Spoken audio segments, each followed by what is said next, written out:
Hey there, welcome to the Mile High Church podcast. I want to let you know that we will be hosting Greg Braden with his 2-day online workshop, Deep Human, The Power to Thrive in Our World of Extremes, on October 23rd and 24th. Learn more at milehighchurch.org. And now, part 2 of Adventure in Faith 2020, Renewal of Heart, with Michelle Medrano. Our theme. We're so grateful for our wonderful Adventure in Faith committee. You heard Larry Cattell read just now. He's one of our committee members, and the committee's been working very hard to contribute to a beautiful adventure in faith for us. We're happy to report that I think we have over 300 people in small groups who are studying the material. Isn't that great? It's really wonderful. People coming together online to study and work with this material in their daily lives and support each other in cultivating certain faith in uncertain times. And so Reverend Josh started us out last week with an amazing message, and today in our second part, I get to talk about renewal of heart. That's what we're talking about today. The opportunity to live a more heartful life, and in doing so, continue to uplevel our faith. And so we get to really be challenged, I think, by this because it's a relevant topic. I don't know about you all, but lately, my heart's been a little bit broken by the interactions that are going on between human beings. Some of the interactions that I see going on out there beyond me with people I don't even know, and interactions that I see going on social media, and interactions that I see happening with friends and family as we are continuing to be challenged with diverse opinions and viewpoints and diverse experience about all sorts of things.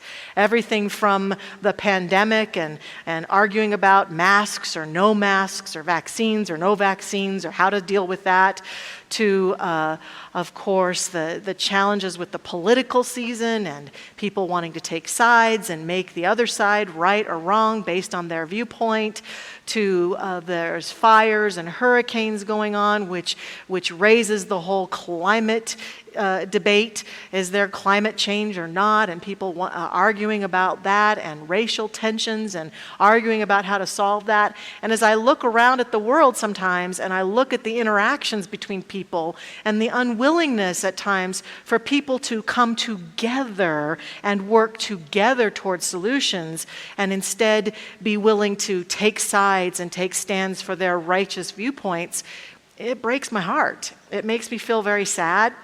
I look at myself and ask myself, are there places that I'm doing that, places that I need to be more mindful of being more inclusive, because it really hurts me deeply. And what I notice about myself when I start to feel that heartbrokenness about the state of the world is that my tendency is to isolate. My tendency is to say, I'm just going to go hide under that rock till y'all are done arguing about all this, and then I'll be out when you figured it all out.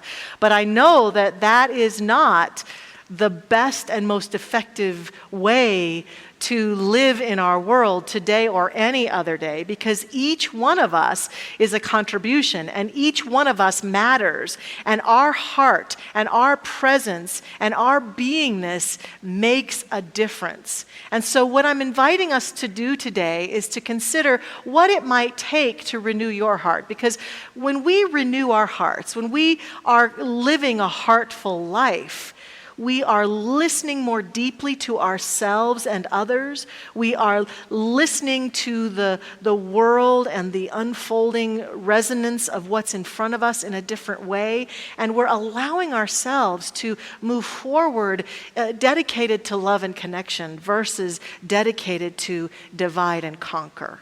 And these are two very important states that we have to pay attention to, because it can be so tempting to fall into that divisive nature and to look around at the world and just even feel that divisive nature about people that I don't even know personally, I've never spoken to in my life, and I get a soundbite or hear them say something on TV and just find myself in overreaction. Or in a conversation with someone in my personal life and they say something that I don't agree with and I shut down, or I feel my urge to go after them or attack them or make them wrong. And so we can start to lose faith in our world and each other if we don't live in a more heartful place. And that bridge is the choice. I'm inviting us today to walk across that bridge, or to at least be willing to this week, for the sake of renewing our heart and more heart-centered living. Now, I love the work of the HeartMath Institute. And I saw Bev Adams here today. She's an expert in this. She could probably come up here and talk more about it than I could. But I'm going to just give an overarching viewpoint of the HeartMath Institute as I've come to understand it. Their work, along with the work of other researchers, have told us a lot about the nature of our heart. See, some people, I think, believe that if we're living a heart-centered life, we're being kind of woo-woo. We're being maybe even weak. That we have come to revere and love the things that roll around out up here in this area of our life. The brain, the ego, the part of us that is most gratified often and satisfied when it can prove to itself and others how unique and special and different and often superior we are to other people. This part of us, though, doesn't have that need. This part of us has a need to connect. And we've thought for a long time that the brain, the head, ruled. That the head ruled everything in terms of not only the self-talk, but ruled in terms of the energy that would pour through our body temple and pour through our life. And even in our teaching, which is a new thought teaching, we've come to revere our thoughts. We've come to revere what we think, and we pay a lot of attention to what we think. And while that's not bad at all, what the research is showing us, both in the HeartMath Institute and other research, is that the brain is not sending signals that allow the heart to fire off warm feelings and warm fuzzies and love and joy. No, the heart in and of itself is like its own brain. And the two are in connection. They are connected powerfully. And that the intention that we might have to live a more heart-centered life and to literally turn our attention when we're making decisions, when we're stepping into conversations, when we're having relationships of all kinds, the willingness to literally focus in and allow the heart to contribute is a way that communicates to the brain and allows the brain to then have a new thought. That they work together, they are cohesive, and they are a part of each other's energy, and they are both important. And I would say that especially right now, in these times we're in, there might be a tendency on our part to continue to revere the brain, to continue to revere what we think we know and what we've read and what people have told us and what we've heard. And all of that, it's not like we discount it. But I'm asking us to consider an expansive awareness, to make as important, if not even more important right now, the value of heartfulness. The value of what comes with heartfulness: kindness, compassion, respect, reverence, appreciation for one another and for everything that's going on in our world. And that by being willing to look for, find, and cultivate those qualities and this heartfulness, a deepening faith begins to emerge in ourselves and our own path, and even in each other. The founder of the HeartMath Institute, Doc Childre, says, "Becoming our true self involves the fading of self-centeredness, judgment, and separation. And through the practice of compassion, kindness, and cooperation, while learning to increase the coherence between our heart, mind, and emotions in our day-to-day energy expenditures, this brings about the elusive peace humanity has searched for forever." He goes on to say, heart-based living empowers co-creation with others for the benefit of all.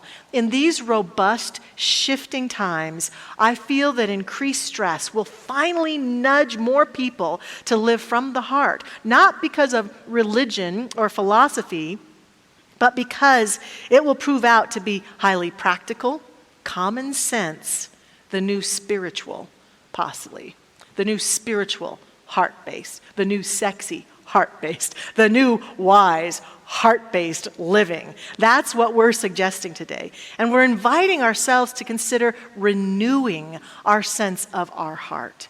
So in doing that, a lot of what we get to do then is to look at relationships and look at the purpose of relationships. What is the purpose of being in relationship? And when we find ourselves challenged in our relationships, in any relationship, work relationships, relationships with family and friends, our lovers and spouses and people we hang out with, and our relationship with people we don't even know across the globe, what's the purpose of relationships? And I'm asking us that because I think that begins to invite us back into some heartful living, to remind ourselves that a purpose of relationships has to do with connection. I love to teach a workshop on relationships here at Mile High Church. And the first session that we do, I remind us that the purpose of relationships primarily is to continue to evolve us back into connection with God. And that happens powerfully and magnificently through our relationships because our connections grow us and teach us and challenge us and call us to heart. And when we're in loving relationships especially, our heart is awakened. There is a possibility, as Doc Childress says, for more cohesive experience. There's nothing like being in a loving, connected relationship. There's nothing like it. And loving relationships, the purpose of relationships leads us back to joy. It's joyful and powerful to be in relationships where we can work together in an exciting way and we have creativity and things that pull us forward. But there's also a very important aspect about relationships that we don't want to let go of. We have a romanticized projection often that a relationship, to be a good relationship, always has to have those things I just talked about. But the truth is, the other purpose of relationships in our evolutionary journey is to ferret out and bring forth the pockets of resistance and unself-love that we might have. In other words, if I have grown in my lifetime with a strong belief that I'm unlovable or unworthy or not good enough in some way, every relationship I have with another human being, at some point, even the ones that start out so darn good, you know how that goes, right? They start out so darn good and then suddenly something changes. And suddenly I'm not feeling lovable in this relationship anymore. So I'll go get another relationship. Oh, it starts out so darn good, doesn't it? Wow, I like this one. Suddenly I'm not feeling lovable in this relationship. Our relationships, whether it's romantic relationships or in our workplace, all of them are here to mirror back to us where we still have not allowed ourselves to fall fully into the love that God is as us. Those places where we still believe that we're not okay. Deep down in our deeper minds. And so things will happen between us. We might have conflict, or they might say something that hurts us deeply, or we might actually decide to part ways and not be in our work relationship or break up or whatever it might be. And we will miss the boat many times to renew our heart because we'll spend sometimes years reflecting and continuing to anchor in the belief that that relationship broke down because something was wrong with me, rather than being willing to renew my heart and say, okay, the issues that showed themselves to me in that relationship, I have something to do with. I'm a part of them. And I've got to wake up and be willing to love and honor myself more in this relationship. See, I often say, and I believe with my whole heart, that it's not that a relationship never has conflict or challenges that matter. Actually, I believe every truly good relationship has a moment of conflict or two or three or four or a million. And that really what matters is who we choose to be and how we choose to use that conflict or challenge to grow and deepen ourselves into the truth of who we really are. And the more we are willing to do that, the better our relationships get.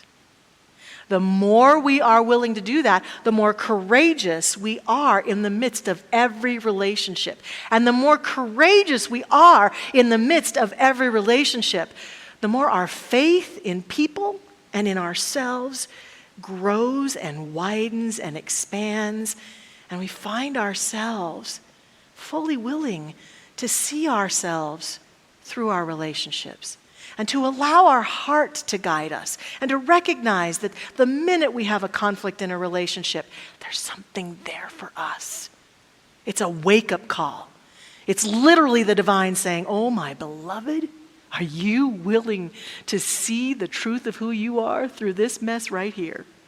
And I don't think it matters whether it's a personal relationship where we're challenged with someone or whether it is a relationship from afar. Every thought we have about our relationships and our relatedness to other people, our relatedness to humans all over this planet, tells us about ourselves. It tells us where we're being connected and loving, and it tells us where we're being divisive. I couldn't even say that word. I don't like that word. I don't like that feeling. Divisive. And it's an opportunity to reconnect ourselves with our divine nature, to be in our divine nature. This week, as I've been working on this message, I came up with an acronym. It's not the rest of the talk, but I think it's an acronym that really calls to me. It's based on the word heart, H-E-A-R-T, and it is heaven emerges as relationships thrive. So as we want heaven on earth to show up, that means that every relationship you and I have has to be heaven-based, and it has to be as we allow ourselves to enter into heart, that heaven will begin to emerge. And so how do we begin to do that? The question I have for you now is, are you willing to allow yourself to be heartbroken or heart open? Heartbroken or heart open? If you're like I was talking about in the beginning, there might be a temptation to be heartbroken about what's going on and just put your marbles down and leave. But that's not going to usher in heaven on earth. That behavior on the part of any one of us, not going to do it. In order to step forward, we have to be willing to take the risk. That's the thing about renewing our heart and walking across that bridge. That choice comes with risk. The risk that it's going to hurt. The risk that there's going to be conflict. The risk that our hearts might get broken or feel broken. But what really is the break that happens in heartbreak? And I think it has to do with what we were talking about earlier, is that heartbreak tempts us to break away from the divine. It tempts us to think something's wrong with us. It tempts us to think we're broken or dysfunctional. It tempts us to think that the world is broken or dysfunctional. It tempts us to think that people are no good. It tempts us to think that people are going to disappoint us all the time, so we might as well just give up. That's what heartbrokenness will do. But heart openness and the choice to step into the heart really will call us forward in a powerful way. And it's tempting in every area of our life. Anybody here have, or are watching online, have anybody in your circle right now that you're kind of disagreeing with about any of those topics of things that are going on? Many of us do. It's so easy to just blame them and look at them. I saw a story recently in a magazine called The Medical Economics, Dr. Ralph G. Bennett. And Dr. Bennett said that he had a new patient come in to see him, and he commented to that patient about he had a bit of a ruddy-looking skin going on and what was happening there. And the patient said, well, it's high blood pressure, doc. And I got it from my family. And the doctor said, well, was that from your mother's side or your father's side? And the patient said, it was from my wife's side. And the doctor said, come on, you can't get high blood pressure from your wife. And the patient said, doc, if you only met them, you'd know. Some of us believe that right now, right? Those people give me high blood pressure. I'm not even related to them, but they do give me blood pressure. And so we get to walk through the challenges of relationship in all ways, in all of our perceptions, when we're willing to be renewing our heart with a willingness to say, how can I connect? Now, when I say this, I don't mean that we necessarily have to be in every relationship. We can step away from relationships that no longer serve, relationships that are toxic or harmful to us, relationships that have worn out their time in our life. We can do that, but how we do that with love and grace makes all the difference to our beautiful heart. Renewing our heart has to do with being willing, of course, to have boundaries, but to understand that our reaction in all of our relationships is ours. We're accountable for it, we're responsible for it, and if we want it to change, we must stop expecting everyone out there to change. And we can change ourselves. And in doing so, what we gain is heart openness. We gain heart openness. We know that there are challenges in the world and challenges in relationships. As I was contemplating this recently, I saw a quote from the amazing Reverend Dr. Michael Beckwith, who says to us, an optimist is not someone who does not believe there are not any issues, but rather that there is a solution to any issues. That's what I'm talking about. There's no relationship in our world that we can have with someone we know or someone we only see on television or read about in the news. There's no relationship that has to be that heartbroken.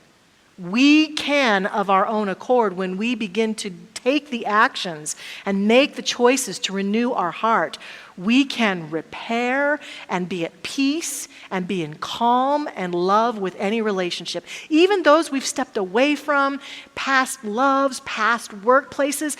And when we do that, we gain something so powerful. We gain us. To not do that, to continue to hold on to resentment and anger and frustration about our relationships, to have constant unresolved conflict, to constantly be in judgment and arrogance about people in our lives or the people we see, it does so much harm to us. Because that is the barrier between our divine nature and us. And I'm going to ask right now, do you want that? Do you want more of that? Do I want more of that? Do we want more of that? I don't. I'm done with that. I am so over that. And the cost is huge. Our brain wants to tell us it's worth it because I think I'm right. I get to be right in righteousness. But the heart says, oh my beloved, no, this isn't who you are. This isn't what you came here to do and be. And if enough of us on this earth plane would begin to renew our heart and begin to live from this heartfulness, we would build heaven on earth so beautifully. When I think of this, I was talking with Reverend Masondo online the other day about, I love Harry Potter. And in the Harry Potter series, the main bad guy was Lord Voldemort. And yes, I did say his name with great grace and courage. And what he did in his life is that he was a murderer. He killed people. And every time he did that, something split his soul, and he consciously did that a few times to create what they called Horcruxes. But the concept of splitting our soul apart in that act really calls to me and reminds me of in the Judeo-Christian Bible in the Old Testament, the 10 Commandments, that one commandment about thou shalt not kill. Well, maybe we are not killing people physically like Lord Voldemort did in the stories, but every time we look at someone and we criticize in a mean way, every time we judge, every time we are arrogant, every time we are rude, every time we are righteous, we're splitting our soul. It does more harm to us than it will ever do to those people out there that you are so proud that you're making wrong or that I'm making wrong. It does more harm to us because that's not who we are. It's not who we were meant to be. It is not what the divine seeks to express through us. We are unconditionally loved as we continue to behave in this way, but the cost continues to harm and hurt us. Heart open. Heart open, I think, has to be the choice. Heart open. And so when we do this, we allow ourselves to begin to contemplate what would it take for me to live a heart open life. And I'm going to say that I think it will take the willingness to manage our mouths, to manage our typing, to manage ourselves, and to cease falling into the temptation for separation, and instead make a decision to choose to renew our heart and to feel our heart space as we extend love and kindness to all beings everywhere. And in our personal lives, there are some things that we can begin to do that I'd like to suggest to be more heart open. I love the work of Brené Brown, and one of the first things that Brené Brown talks about in a lot of her work is taking a little piece of paper out and writing the names of people that we absolutely trust on that piece of paper, and carrying that piece of paper with us. And whenever we're feeling heartbroken or we're feeling disconnected, to take that piece of paper out and look at it and remind ourselves that we have people in our circle of love that we trust. And when we need help or support, or we need a kind ear or a kind heart, to take that piece of paper out and remind ourselves who we trust with our heart and to reach out to them. Sometimes we make the mistake of only going to those places where we feel obligated. We may have relationships where we feel obligated to get support. And this calls us to say, no, I'm going to pay attention to where it is that I most feel fed and nurtured. And I'm going to allow myself to receive heart support from those people.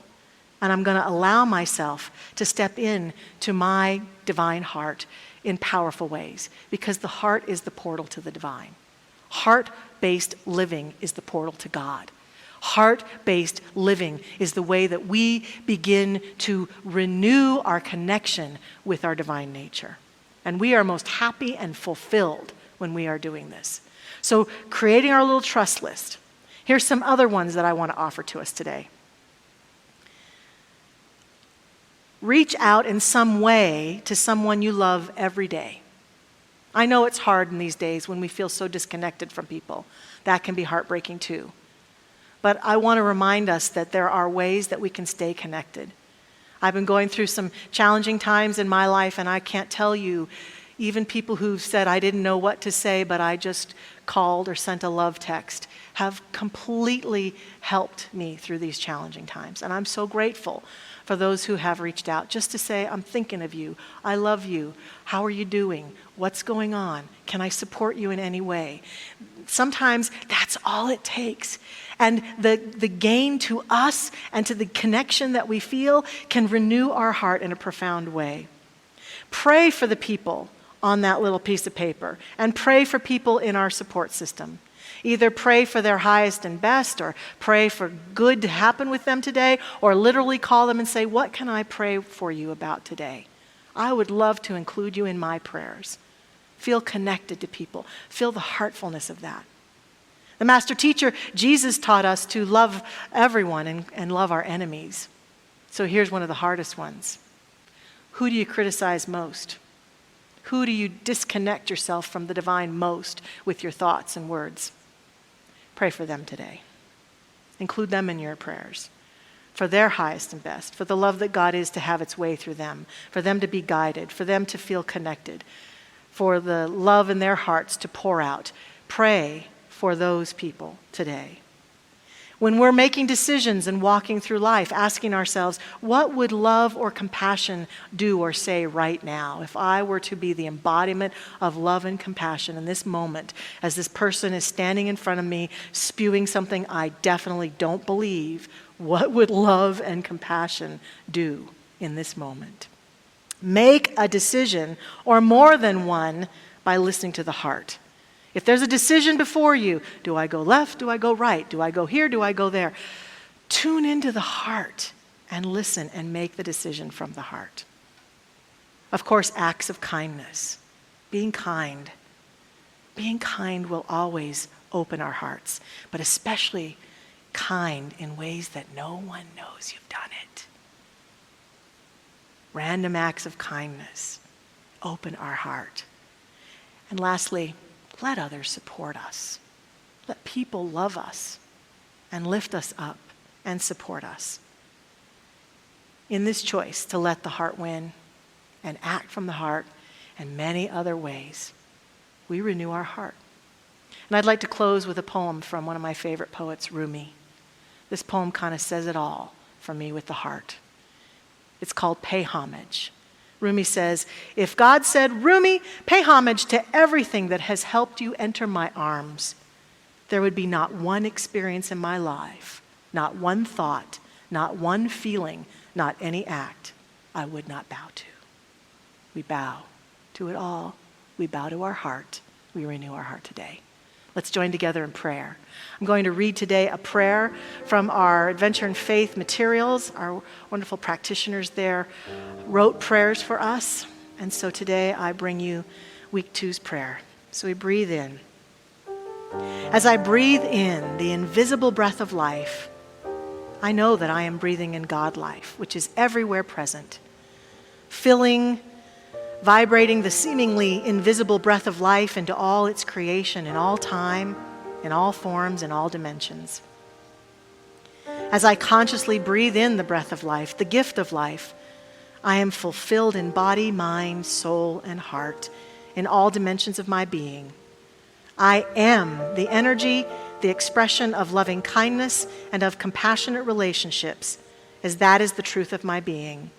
I feel the warmth of my loving heart radiating out into every cell, every organ of my body. I extend that light of soft golden energy to those around me.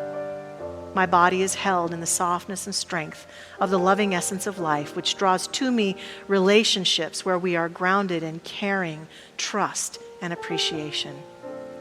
I feel the opening of my awareness to see, hear, and touch things that I know will bring joy to me and those for whom I care.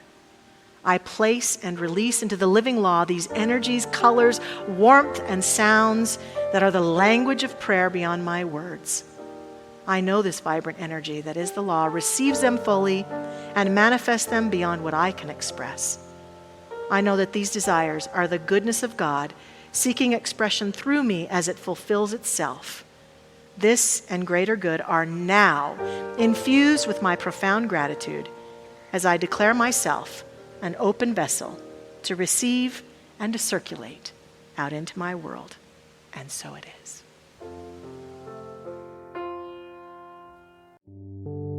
Thank you for listening to the Mile High Church podcast. This podcast is made possible by the generous contributions from listeners like you. If you'd like to make a donation, please visit us at milehighchurch.org. Have a fabulous day.